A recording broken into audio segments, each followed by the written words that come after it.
আমার প্রত্যেকটা ভিডিওতে একটা মেসেজ থাকবে, সেটা হচ্ছে আসসালামু আলাইকুম বন্ধুরা। আমি এখন রওনা দিয়েছি সিরাজগঞ্জের উদ্দেশ্যে। আজকে আকাশটা মেঘলা, বৃষ্টি হচ্ছে মাঝে মধ্যেই। আল্লাহ জানে কি এরকম পরিস্থিতি হয় আজকে রাস্তার মধ্যে। সবার কাছে দোয়া চাই যেন ভালোভাবে বাড়িতে যেয়ে পৌঁছাতে পারি।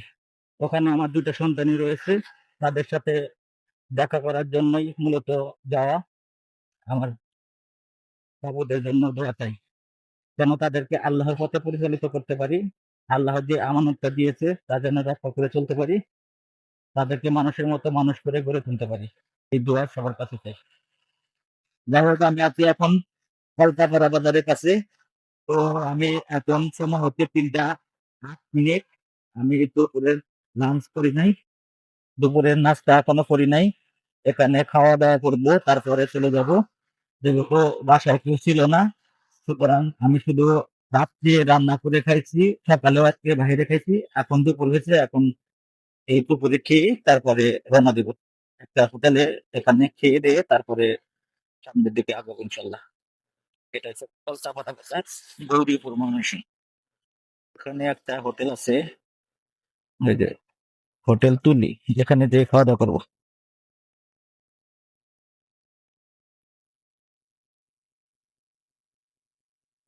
ভাত হবে তো? এগুলো কি, খিচুড়ি না বিরিয়ানি? মুরগির তেহারি।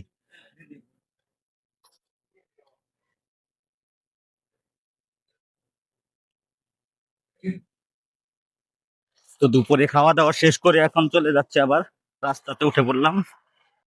গৌরীপুরে কলকাপাড়া বাজারে এখন আছি, প্রায় শম্ভুগঞ্জের কাছাকাছি চলে এসেছি। সামনে পল্লী বিদ্যুতের অফিস।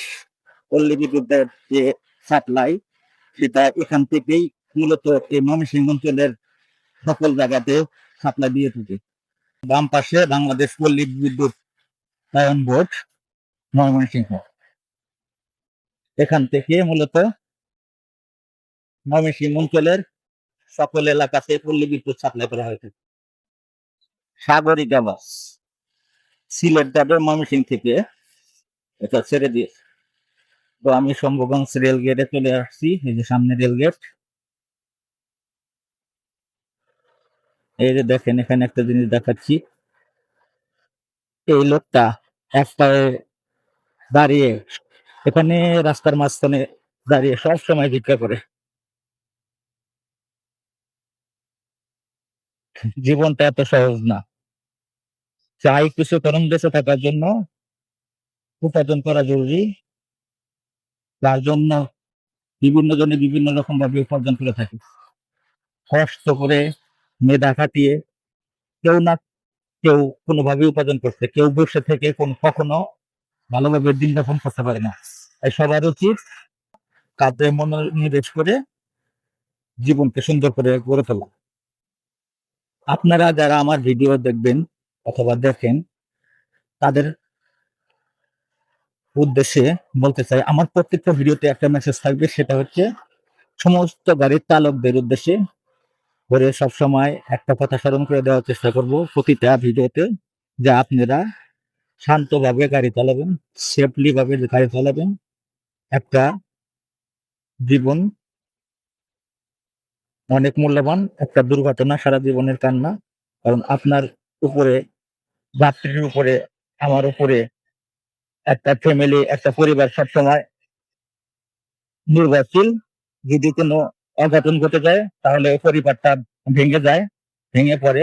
আল্লাহ যাতে কখনো কাউকে এইরকম পরিস্থিতিতে না ফেলায়, সেদিকে সবারই সচেতন হতে হবে। গাড়ি চালক এবং যাত্রী যারা আছেন, সকল ধরনের চালকদেরকে সাবধানে গাড়ি চলাচল করে তারপরে সঠিক গন্তব্যের উদ্দেশ্যে রওনা দিতে হবে। আল্লাহর নাম নিয়ে সবসময় গাড়ি চালাবে। এই মেসেজটা সকল ভিডিওতে থাকবে ইনশাল্লাহ। ছোট করে হলেও এই মেসেজটা আমার সকল ভিডিওতে থাকবে। কি হচ্ছে আমি নিজেও জানি না, কাজ চলছে, কোন রাস্তা হবে না কোনো কিছু হবে সেটা বলতে পারতেছি না। ওই যে দেখা যাচ্ছে, ওইখানে টোল প্লাজা ছিল 5ই আগস্টের পরে। এই টোল প্লাজাকে ভেঙে দেওয়া হয়েছে, এখন আর সেখানে কোনো টোল নেওয়া হয় না। আগে ময়মনসিংহ ব্রিজের জন্য এখানে টোল নেওয়া হতো সবসময়। মোটর সাইকেলে নিত না, কিন্তু অন্য সকল গাড়িতে নিত। কিন্তু 5 আগস্ট 2024-এর পর এটা এখান থেকে ভেঙে দেওয়া হয়েছে। তারপর থেকে আর কোনো টোল প্লাজা এখানে চালু নেই। প্রতিদিনই এই টাইমে ব্রিজের উপরে প্রচুর জ্যাম পড়ে। আল্লাহ জানে আজকে কি হয়। যখনই বাড়িতে যাওয়া হয় অথবা ময়মনসিংহ আসা হয়, 1-1.5 ঘন্টা মাঝে মাঝে এখানেই বসে থাকতে হয় জ্যামে পড়ে। ওখানে অনেকগুলো গাড়ি দাঁড়াই ছিল, যদি জ্যাম থাকে রোং সাইড দিয়ে যাওয়ার জন্য। তো আজকে জ্যাম আছে কিনা আল্লাহ জানে।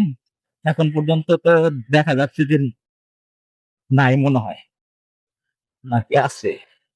ওখানে তো আবার গাড়ি দাঁড়ায় আছে, জ্যাম আছে। এখানে জ্যাম থাকবে না এটা কোনো কথা হলো? ব্রিজের উপরে কম বেশি থাকবেই, কোনোদিনও জ্যাম ছাড়া এখানে পাই নাই। বেশি হোক আর কম হোক, থাকবেই জ্যাম। ওই ব্রিজের ওই পাশে যাত্রী ওঠানামা করে বাস দাঁড়িয়ে, তারপরে বিভিন্ন দিক থেকে এলোমেলো ভাবে গাড়ি চলাচল করে, বিদায় এখানে জ্যাম পড়ে থাকে। এই রং সাইডটা গাড়ি যাতায়াত করে, আজকে পুলিশ আছে বিদায় কেউ যাচ্ছে না। না হলে এখানে অনেক গাড়ি রং সাইড দিয়ে ঢুকিয়ে দিয়ে চলে যেত, যার জন্য ওই পাশে আরো জ্যাম জুড়ে থাকতো আর সবাইকে ঢুকতে হতো।